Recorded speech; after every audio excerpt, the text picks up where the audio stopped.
स्त्री का घर इमोशनल कहानी। आज की ये कहानी स्त्री का घर थोड़ी सी इमोशनल है, लेकिन इमोशनल होते हुए भी इसका संदेश बहुत अनमोल है। आपकी आंखें थोड़ी नम करने के साथ साथ आपके दिलो दिमाग पर यह कहानी छाप छोड़ जाएगी, इसीलिए इसे एक बार पूरी ज़रूर पढ़िए। तुम्हें कितनी बार बताया है, मेरे तैयार होने से पहले मेरा नाश्ता तैयार हो जाना चाहिए। शादी के 25 साल बाद भी मुझे क्यों बार बार एक ही बात बतानी पड़ती है लता? तुम्हें क्या है, तुम तो आराम से घर पर रहोगी, मुझे काम पर जाना पड़ता है। तुम हो कि हमेशा बेवकूफ़ों जैसी हरकत करती हो।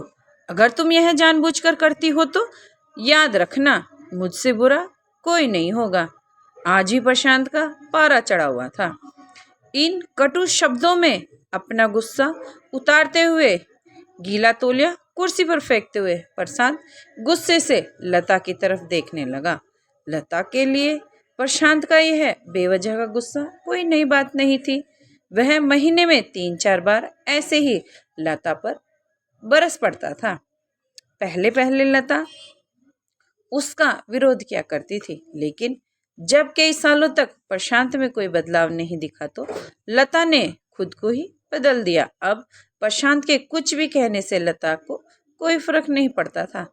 प्रशांत की हर बात वो चुपचाप सिर नीचे झुकाए सुन लेती थी। शादी के पहले 5 साल तक लता ने पूरी कोशिश की थी कि प्रशांत को बदला जाए, लेकिन फालतू का गुस्सा करना और बाद में लता को भला बुरा कहना, यह मानो जैसे उसकी आदत बन गई थी। कोई भी वाद विवाद होता तो प्रशांत सीधा लता को बोल देता, अगर मैं तुम्हें अच्छा नहीं लगता तो क्यों नहीं चली जाती अपने मायके, क्यों रहती हो मेरे साथ? इतना सब कुछ होने के बावजूद लता प्रशांत के साथ रहती थी, क्योंकि उसे अपनी बेटी की फिक्र थी और वह जाती भी तो कहाँ, अपने बूढ़े हो चुके माँ बाप को इस उम्र में परेशान करना नहीं चाहती थी। समाज और लोग क्या कहेंगे, यह भी तो उसे देखना था।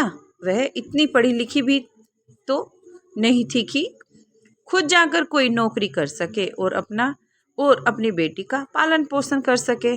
लता को अब अपनी फिक्र नहीं थी, उसको फिक्र थी तो बस अपनी शादी लायक हो रही बेटी की।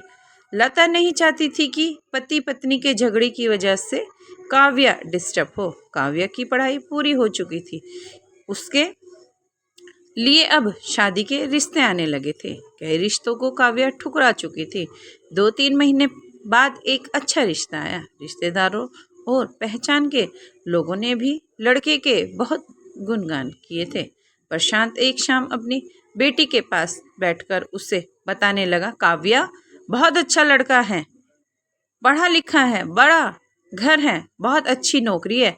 ऐसे रिश्ते बार बार नहीं आते बेटा, इस बार मना मत करना। काव्या अपने पिता से ज्यादा बात नहीं करती थी, शायद डरती थी या शायद नफरत करती थी, लेकिन आज वो अपनी पूरी हिम्मत इकट्ठा करके बोली, मुझे अभी शादी नहीं करनी पापा, मैं नौकरी करना चाहती हूँ, खुद अपने पैरों पर खड़ी होना चाहती हूँ। हाँ हाँ, तो उसमें क्या बड़ी बात है, मैंने लड़के से बात की है, वह तुम्हें किसी बात के लिए नहीं रोकेगा। तुम शादी के बाद भी नौकरी कर सकती हो, वह तुम्हें नौकरी के लिए परमिशन दे देगा। प्रशांत बोला, मेरा नौकरी करना या ना करना उसकी परमिशन पर क्यों डिपेंड रहेगा पापा? काव्या ने पूछा। मैं कह रहा हूँ ना, तुम्हें किसी भी चीज की कमी नहीं होगी, वहाँ ऐसे रिश्ते बार बार नहीं आते, इसे ठुकरा मत, बहुत खुश रहेगी तुम वहाँ। प्रशांत बोला, पापा क्या मैं उतनी ही खुश रहूंगी जितनी मम्मी इस घर में है?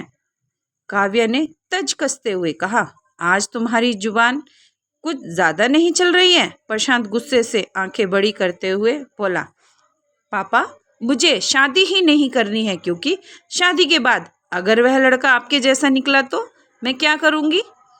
मुझे आपके जैसा जीवन साथी नहीं चाहिए जो बिना बात के मुझ पर हमेशा चिल्लाए, मुझे कुछ भी अपनी पसंद का ना लेना हो तो 10 बार सोचना पड़े, कहीं वह नाराज ना हो जाए। मेरी तबीयत कैसी भी हो उसे परवाह ना हो। रोटी थोड़ी सी मोटी बन जाए तो घर सर पर उठा ले। उसकी चेकबुक ना मिले तो भी मेरा ही दोष निकले और हर छोटी मोटी बात पर मुझे मायके जाने के लिए कहे। काव्या ने अपना दिल खाली करते हुए पापा से सब कह दिया। प्रशांत का गुस्सा 7वें आसमान पर था, लेकिन उसके मुंह से एक भी शब्द नहीं फूट रहा था, तो काव्या की बातें सुन रहा था। काव्या उतना ही बोलकर चुप नहीं हुई। आज पहली बार वह अपने पापा के सामने इतना बोल रही थी। पापा, आपने माँ के साथ हमेशा गलत व्यवहार किया है। आप अपने ऑफिस का गुस्सा बिना सोचे समझे माँ पर उतार देते हैं। कभी इस बात की परवाह भी नहीं करते कि उन्हें कैसा लगता होगा। आपकी बातें सुन सुन माँ ने अपना स्वाभिमान खो दिया। प्रशांत आज पहली बार अपने किए बर्तावों को महसूस कर पा रहा था। वो इतना ही बोल पाया, जो तुम्हारा मन है वो करो, मैं तो इतना बुरा हूं ना। काव्या ने प्रशांत का हाथ पकड़ा और बोली, पापा, मुझे सिर्फ एक सवाल का जवाब दे दो। क्या आप चाहेंगे कि मेरा पति आपके जैसा हो? अगर आपका जवाब हाँ है तो कर दीजिए हाँ, मेरा रिश्ता आज ही, और ना है तो मुझे आत्मनिर्भर बनने दीजिए। प्रशांत कुछ भी ना बोल पाया और वहां से चुपचाप बाहर चला गया। आज उसे लता के सामने जाने में शर्म आ रही थी। चलते चलते उसकी आंखों से आंसू बह रहे थे। प्रशांत ने आज से अपने आप को बदलने का निश्चय किया। अगले दिन से लता ने अपने पति में काफी बदलाव देखा। वह सोचने लगी कि जो हिम्मत काव्या ने दिखाई, वह हिम्मत अगर मैं पहले ही दिखा देती तो शायद आज परिस्थिति कुछ और होती। अब काव्या पढ़ लिख कर अच्छी नौकरी करने लगी थी और 3 साल बाद उसके लिए एक अच्छा रिश्ता आया।